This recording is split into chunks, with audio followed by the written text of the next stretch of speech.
What I'd like to share with you is just a few thoughts on Islamic banking and the development of Islamic financial markets. And I'll start by giving you perhaps just a background about the current situation and where we are, and hopefully try to relate this to the non-Islamic financial world that we live in, and relate that to some crises that we have seen recently, and hoping to learn some lessons about how we can improve going forward. First, just to indicate that the lack of a central religious authority in the central religious authority in Islam in terms of finance has been a source of confusion, and I think this has slowed to some extent the progress of the development of Islamic financial markets and institutions. So what happened as a result is that Islamic banks have formed their own religious boards who would act as advisors before introducing any new instrument to the market. And sometimes the differences in the interpretation of what is a haram and what is halal in terms of these financial instruments have led to a situation where the same instrument may be perceived as okay by some and not okay by others. So against this background, you have the current financial markets that are not structured easily to adopt really Islamic financial institutions. And so there's a lot of challenges that these Islamic financial institutions have to overcome, and that's why I think in the slide that Dr. Abdurrahman showed you earlier, some of them had been able to leave the market and not being able to survive. And obviously the ones that have strong procedures and resources have been able to survive. So on the regulatory side, you have the existing banking regulations in most Islamic countries that are based on a Western model, and that Western model, as you know, includes a lot of interest and things that are not acceptable in Islam. And on the accounting side, there's issues about transparency and surveillance. Any kind of Islamic financial system obviously needs to have some strong accounting procedures and standards. It's important that you obviously intend to do good, but it is also important to realize that sometimes you can also cause harm, financial harm to others, even though your intentions are good. So it is important to have well-defined procedures and standards. In Islam there's no SEC, there's no FDIC, and so the Islamic banks have had really a double duty to first police themselves to make sure that they abide by Islamic principles, and at the same time also obey the laws of the land in which they operate. And so there's a double challenge here to overcome these difficulties.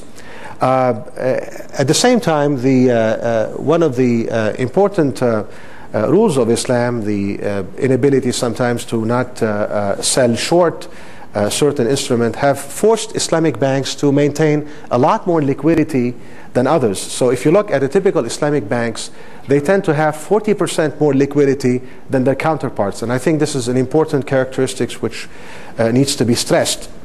And then obviously the Islamic institutions operating in non-Islamic countries, they have this duty to operate according to Islamic principles while obeying the laws of the land. Let me turn to the Western model for a second and just point out some important financial fiascos, crises that have happened over time, starting with the savings and loan crisis back in 1989. This was obviously the biggest crisis that this country had witnessed, to the tune of $240 billion. Just to give you an idea of how significant this was, this is approximately, if you assume there's about 100 million taxpayers in this country, this is about $2,400 of your tax dollars and mine that have gone directly to subsidize this important crisis. And so, this raises an important aspect about what is going on and how we can improve that system in which we operate. There's also a lot of other fiascos along the way. I've just had a short list here. There's obviously a lot more. I mean, obviously you here Orange County stands to your mind. There's also Nomura, there's Allied Irish Bank. There's a whole host of companies that have really suffered as a result of a lack of transparency and accounting rules.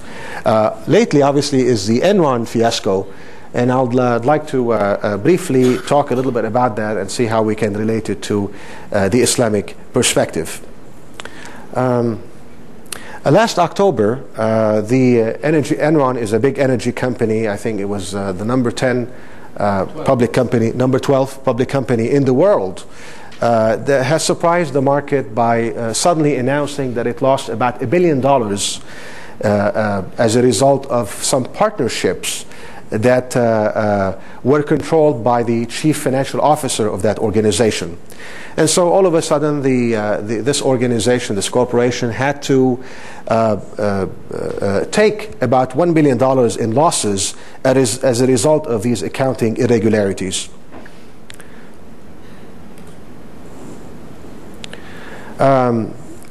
Following this event, there was a class action lawsuit by the stockholders which actually owned the shares of Enron, alleging that Enron management had misrepresented the financial condition of this organization by trying to hide losses through these suspicious partnerships. And so what followed after that is a big, soap opera, a financial soap opera, if you wish. There was a bankruptcy. There was a suicide of a suspicious suicide of a senior Enron executive in his Mercedes in Houston. There was allegations of cronism and denials, and obviously this whole incident had reached all the way to the White House. So evidently this Enron fiasco is a prominent case of what we call in finance corporate governance, or the failure of corporate governance. Let me just touch briefly on what corporate governance means and why it is important to recognize. Corporate governance is simply the nuts and bolts of corporations trying to fulfill their responsibility and duty before their shareholders and the stakeholders. And there are three main components of corporate governance. One is to have transparency. Second is to have accountability. And last is to have disclosure of your activities. And we see that in Enron, disclosure was an important item that was missing, as well as transparency.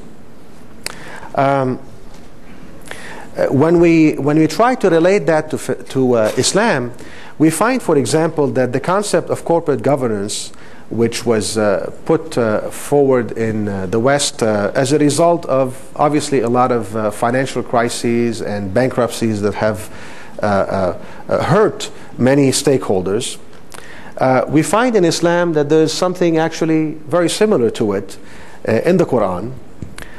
For example, the second surah in the Quran, Surah Al-Baqarah, talks specifically about the steps that two parties need to follow when they are transacting. And if you read the surah, the ayahs, the two ayahs very carefully, they detail the steps that you have to follow.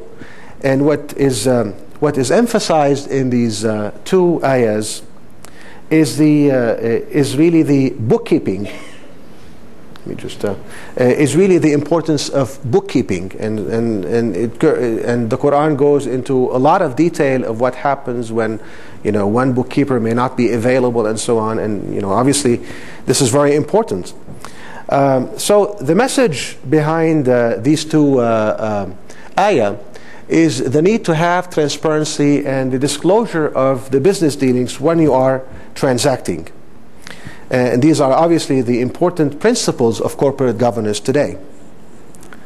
Another important ingredient of corporate governance is accountability.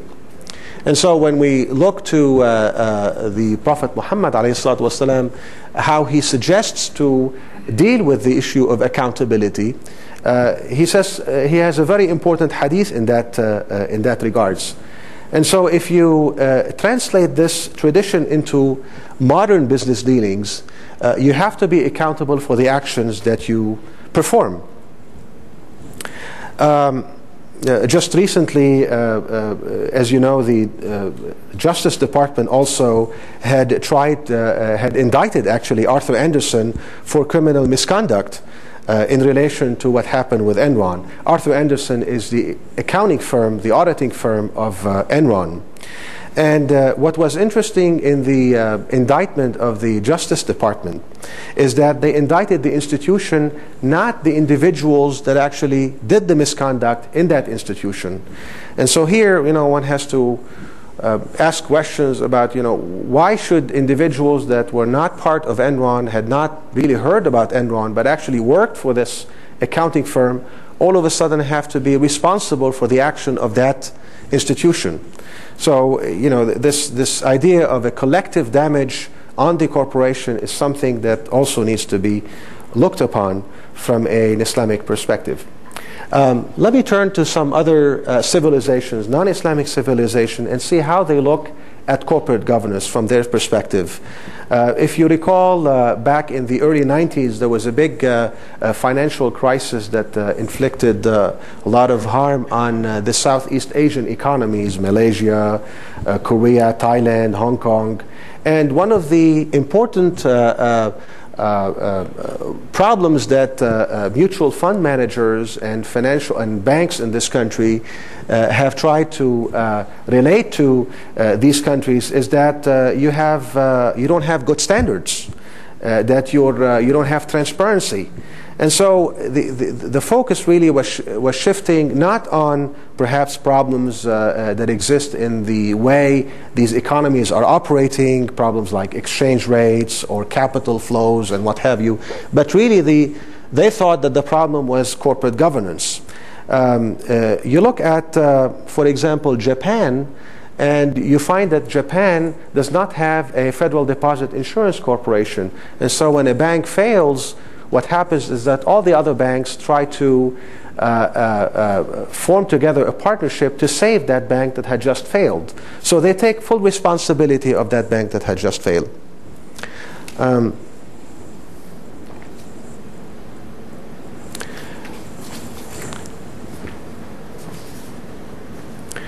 So laws obviously are very important, and but there has to be, in addition to these laws, there has to be some ethical platform to parallel these laws. Otherwise, these laws may not be, they would remain on the books and no one really practices them. So it is important to identify and have clear guidelines to institutions and identify the roles and responsibilities of the institutions in that corporation. So you have to have a comprehensive code together with some good legislation to balance the acts of the individuals in that corporation and have good disclosure, not just by senior management, but also by all the way down to the individual bookkeepers. Without providing the safeguards, investors are simply not going to be placing funds in institutions that may not have good transparency. And so from the perspective of Islam, obviously deeds are more important than words. Otherwise, they simply remain. Words can have an empty meaning sometime. Corporate governance should be practiced in the form of deeds and actions, and throughout the organization, and should not be limited to senior management, but should always trickle down to the bookkeepers by providing the safeguards. For example, for the whistleblowers that would tell you about a problem that could perhaps lead to a major investigation like what happened with Enron.